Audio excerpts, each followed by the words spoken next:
This is where today's session takes a sharp turn. We're diving straight into one of the most urgent issues in our justice system: how prisons are handling violence against women and girls. Think about it, how many offenders are actually being rehabilitated with targeted programs, and how many are just slipping through cracks in the system? What you're about to hear isn't just political talk. It exposes the uncomfortable truth about how cases of domestic abuse are flagged, recorded, and often downgraded to lesser charges. Stick with us because this testimony reveals just how deep the problem goes, and how the government's slow pace might be failing victims every single day. I am obviously specifically interested in how prisons are helping to tackle violence against women and girls, both people who are in prison for offences related to violence against women and girls, but also people who may be in prison for other offences but may still have problems with having committed acts of violence against women and girls. There are a multitude of things I could ask you about that, and I'm sure we'll enjoy a conversation later, but do you know how many prisoners per year there are who are in prison because of violence against women and girls offences, and how many of those are engaging in courses that are not just like general rehabilitation courses or work skills, but are specifically on courses around not committing acts of violence? Okay, so the answer to the first part of your question, although, and it is lovely to see you here from the Justice Committee, obviously this is in the remit of the Ministry of Justice, but the answer to your first question is no, we don't know the data on how many people are in prison or are charged with specific... We have a number of different data sources that we could look at, certainly from the police charging perspective. But it was identified in the recent sentencing review undertaken by David Gork that there is a problem with, because in my experience, and this was borne out in David Gork's analysis, was that most domestic abuse crimes are not charged as domestic abuse. There is no crime of domestic abuse.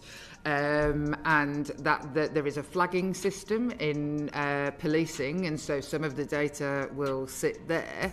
But most are common assault. I'm afraid to say one of the best ways we used to get people sent down was for criminal damage, because we care more about doors than we care about women, and there's quite a lot of evidence you've kicked a door in.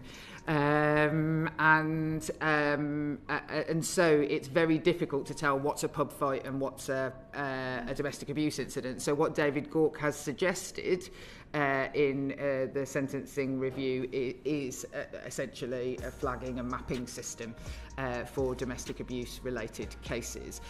To the question about how many people in prison and or probation who are on courses, I will be completely honest, I have absolutely no idea of the answer of that data, but I'm sure that the Ministry of Justice can provide you with that, and I will make sure that I write to them and ask them to write to you. Thank you very much. So the initial position was that we didn't want a national inquiry. Then Louise Casey published her report yesterday, and the position has changed to having a national inquiry. My concern is when you look at the timeline in this report of how many supposed interventions we have had in this country that have not led to action. My concern is that this will be another step of delay. So how can you reassure us? Because the Home Secretary said this inquiry should take about 3 years. How will you ensure that this is not something that diverts attention from the actual work that has to happen? Look, I don't need to wait for an inquiry to and actually setting up the primary and I think she tried to express this earlier, and the if Louise could only have had one thing, if she'd only been offered one rather than all 12 of the recommendations, she would have taken the National Police one. I think that is like her sort of clear line from the evidence she gave to yourselves earlier from what I watched. There is absolutely no reason why any of that has to wait for finding, and actually, like she said, she envisages them working together. There is I will not wait, and I have to say the department hasn't waited for findings of an inquiry to be getting on with the work that needs doing, whether that's TOEX, the task force that leads on this, whether that's other interventions that we fund in the policing space or the support space, that those things all go on, and policy changes will, it's the same, I suppose, with the Angelini inquiry. So the Angelini inquiry, by the way, not a statutory inquiry or one that has struggled to get access to any data, but the Angelini inquiry into the death of Sarah Everard runs alongside the Violence Against Women and Girls strategy being written, and I'm not holding anything back, waiting for Angelini to say something on police vetting, which she has specifically looked into, for example, before I think with police vetting needs changing.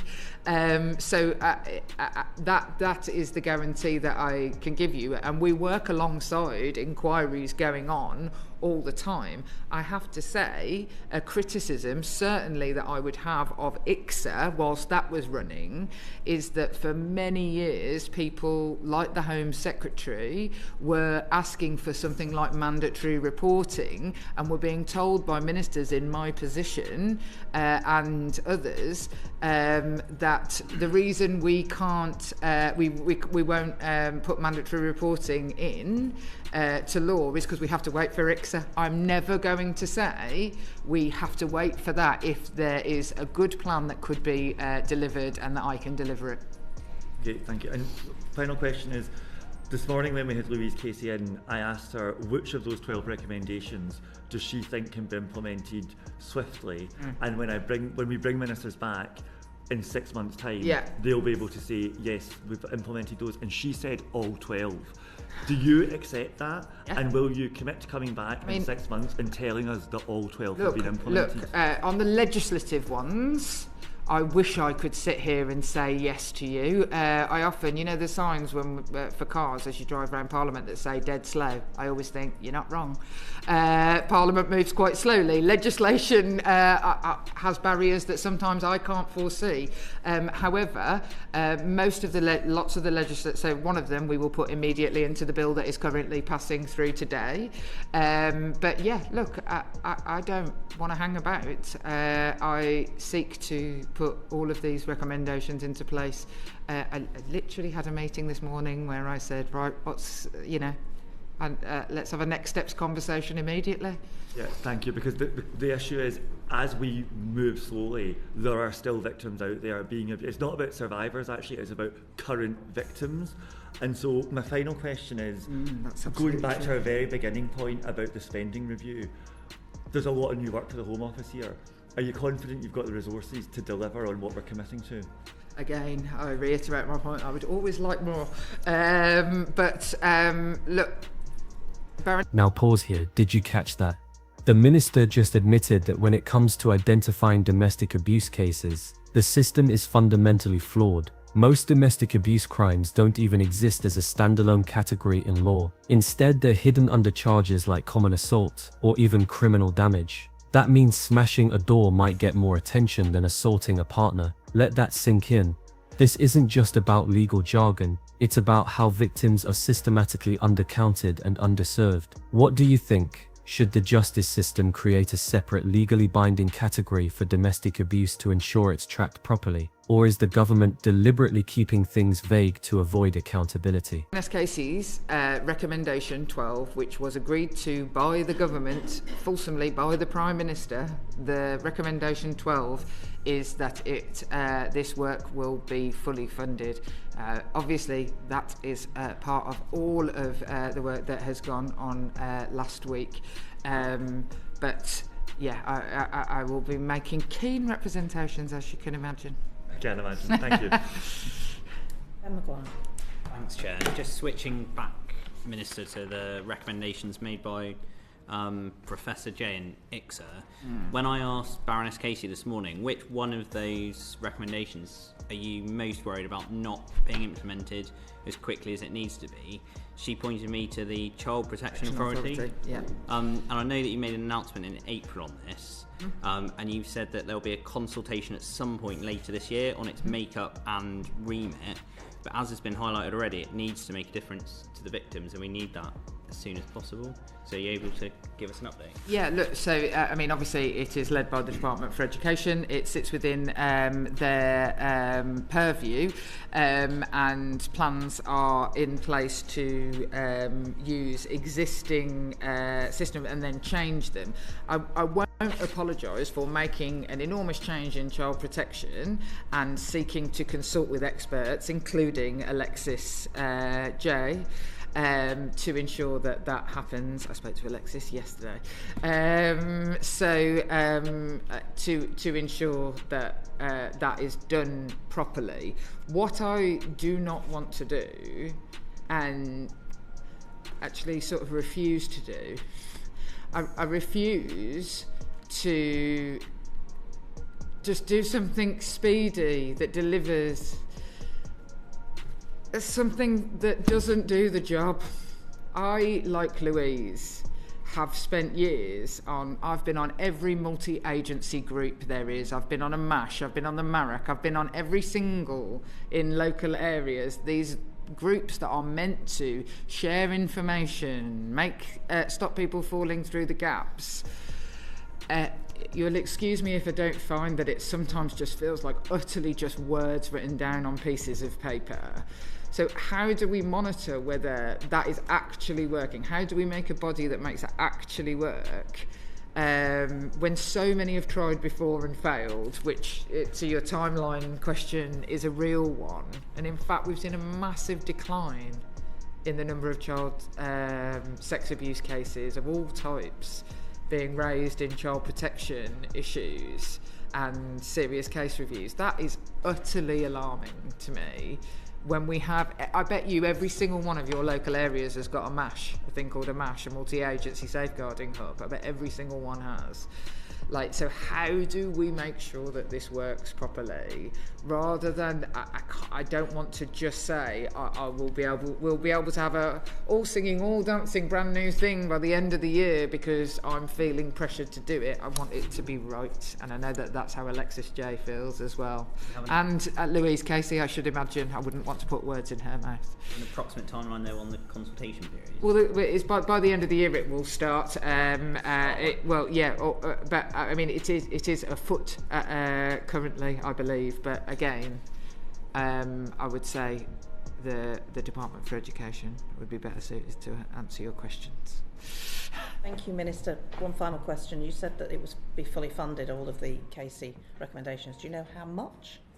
I think, well, no, Louise, you can decide whether it's helpful or unhelpful. Didn't write a figure into the document, so obviously working up exactly what that looks like and what the form of inquiry, what the NCA. Some of that work is currently underway, and I suppose I'll revert back to what Louise said, sort of quite. Helpfully, I suppose, is that we were given the report 10 days ago. So it would be at best a fag packet if I were to tell you how much it was right now, and I don't think I'm in the business of that. Well, thank you very much. You've been very generous with your time. Oh, I appreciate we were disrupted by votes, but you have been very generous in staying on. No, and thank you very much. That concludes the evidence that we're taking on this. So there you have it. Over nearly an hour of questioning, we heard a minister acknowledge glaring gaps in data, the slow crawl of Parliament on legislative change, and repeated promises of future inquiries. Yet the victims, women and children at risk today, don't have the luxury of waiting 3 years for a report or 6 months for a consultation. This case perfectly illustrates the tension between political process and urgent human need. What's your take? Should government inquiries run alongside action, or are they just stalling tactics? If you found this case as shocking as we did, make sure to hit that like button, share your thoughts in the comments, and don't forget to subscribe for more jaw-dropping courtroom breakdowns.